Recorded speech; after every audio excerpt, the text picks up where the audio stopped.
Good morning and welcome to a reading of Rockstar on the Verge by Lara Cosio, presented by Itsy Bitsy Book Bits. Chapter 1, Felicity. The drive won't take long, still the silence grates at me. I should be used to it after all these last few months, but a part of me thinks that if I accept this non-communication, it means I've given up. Given up on Connor ever coming back to me. Given up on our marriage. Given up on the stability and happiness we've had in the last 7 years since we overcame the toughest hurdle we had known in our relationship up until the point when our daughter was born. But I refuse to give up. I will fight for him, fight for us, with everything I have. That includes, it seems, going as far as organizing the surprise 40th birthday party for Connor. While our son and daughter are with the nanny, we're on our way to Haddington House in nearby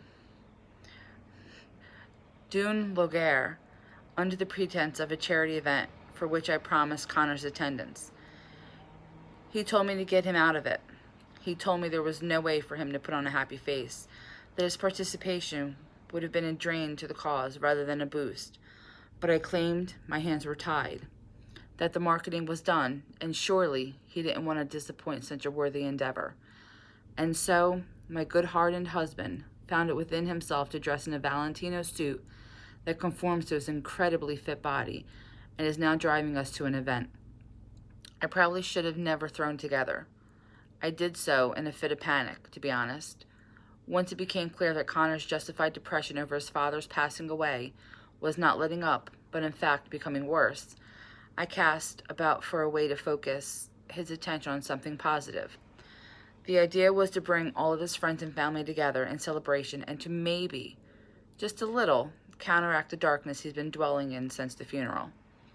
The sun won't set for hours, and the late summer day has been unusually warm.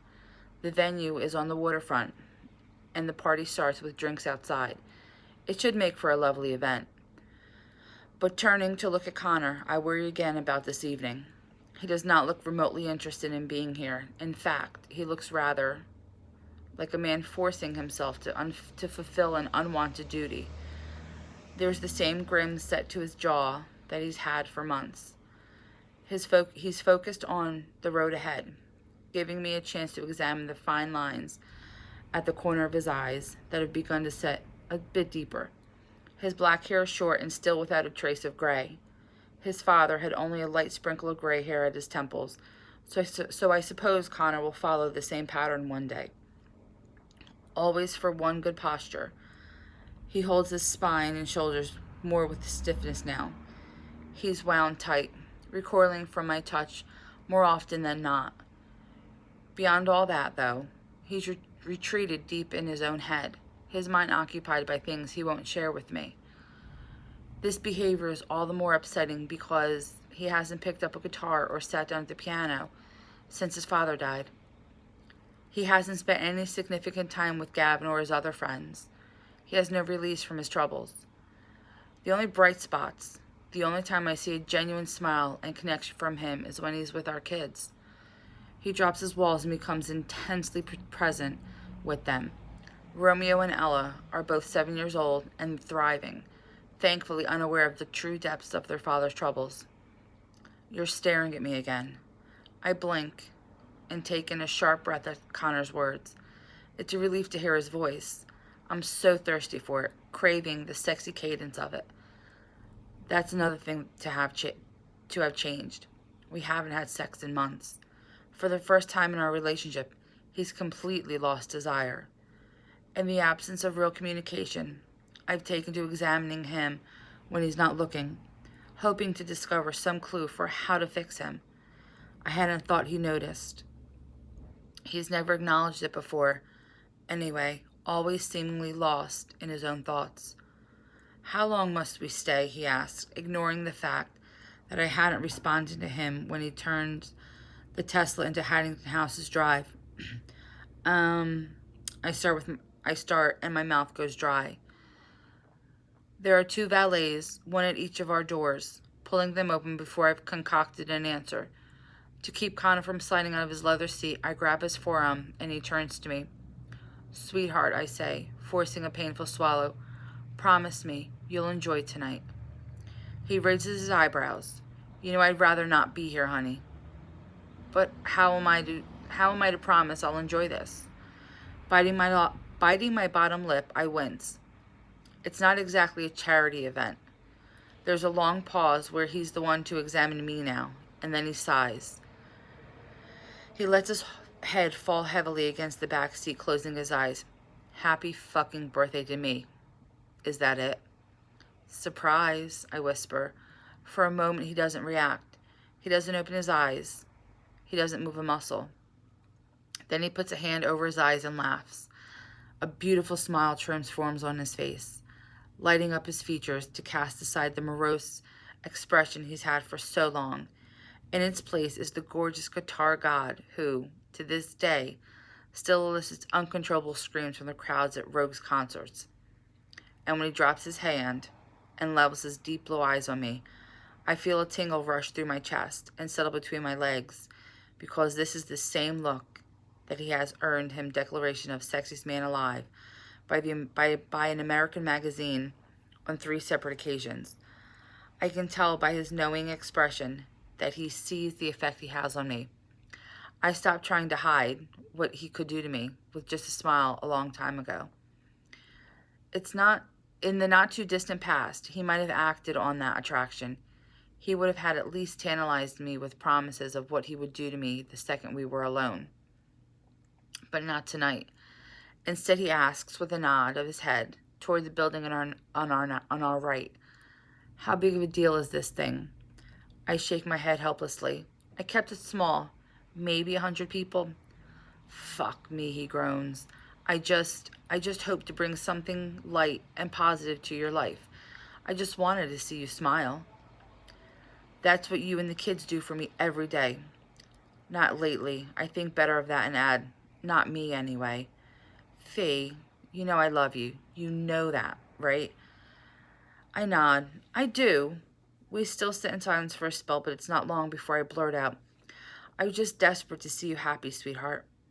His eyes go dark, back to the same sadness he's been carrying around for the last couple of months. We better get to this, he says with a sigh.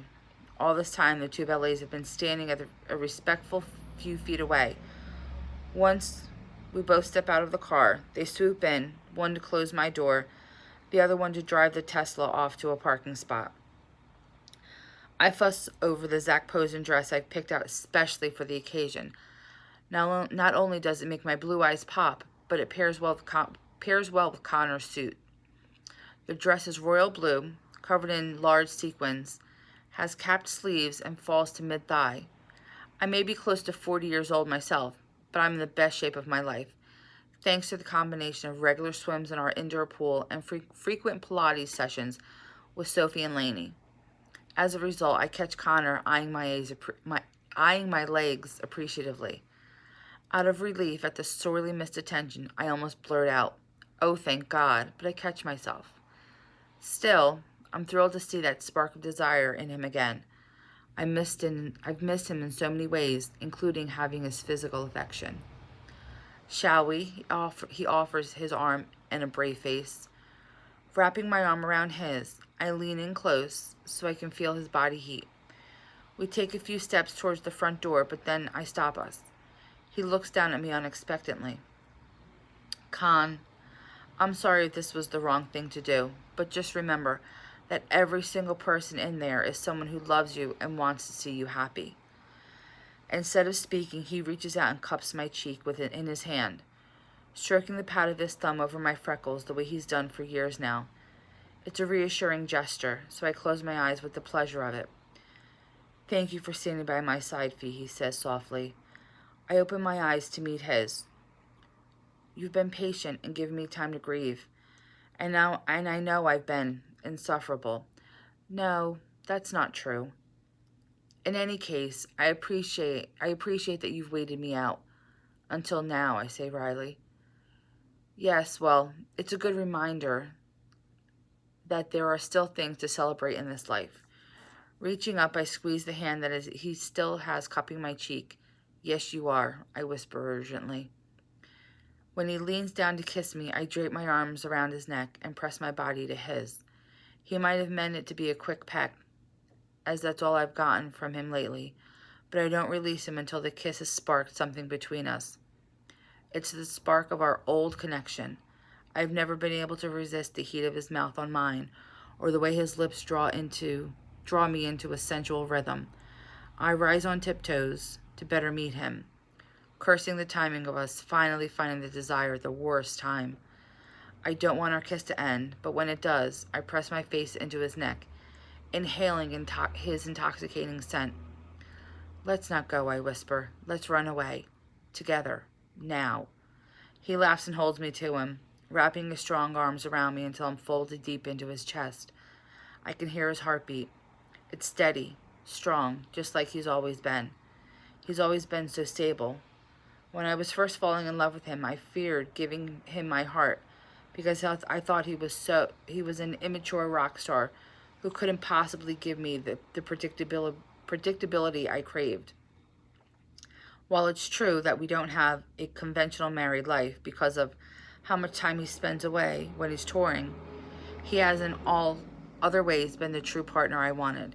He's never wavered in his love and support of me and our relationship.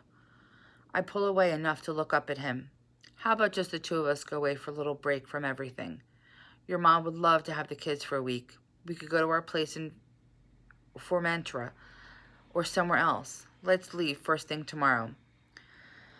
Fee, he says, we can't go anywhere right now. You know that. We've got the anniversary gig coming up. How had I forgotten? I've been working 7 days a week on the upcoming concert celebrating the band's 20th anniversary. In a free concert for over 80,000 fans at Croke Park in Dublin, with ticket distribution through a lottery given out first to those in the official Rogue Rockers fan club, and then through an open petition. It will also be live streamed through YouTube, Twitter, and Facebook. The band is scheduled to start in earnest on rehearsing and deciding on the set list in 3 days. Oh, of course you're right, I say. After then, let's plan something for after. He lets out a sigh. We're set to go into the studio after that. It dawns on me then the pressure he's been under. For so many years, his life has been a constant cycle of studio time to create an album followed by media appearances and extensive time on the road for touring. It hadn't occurred to me that what has always been a welcome routine focused on the things he loves, making and performing music, might have turned into something more oppressive as he's been grieving. I thought that the escape of music would be helpful, but the look on his face now tells me it's becoming just the opposite. He's not eager to do this big gig. He's not ready to go to the studio with the lads. But I don't know how to help. It is, in fact, my job as the band's media manager to push him into doing these things. As his wife, however, I want to do whatever I can to protect him. It's okay, he says. It'll all be okay. A veil seems to have dropped over his eyes, as if to fortify himself for the obligation he knows he can't get out of. He's always been the responsible one, the one who will show up and do the work without failure. He's never snapped or been so selfish that he would let anyone down, including me. Neither has he ever done so with the band. He would never want to disappoint Gavin and the lads by saying he wanted to push the studio time back. But maybe I can. We better go in. I've got to get my surprise, don't I? Thanks for not being cross with me over this, I say. He wraps his arm around my shoulders and we start toward the entrance once more. Just before we get to the door, he leans down and whispers to me in his sexiest voice, I'm not cross. But that doesn't mean you won't be getting a spanking later. That's my Connor. I look up at him with a smile and he squeezes my shoulders. Just remember, sweetheart, I give as good as I get, I say, falling into our usual repertoire. He laughs. Don't I know it?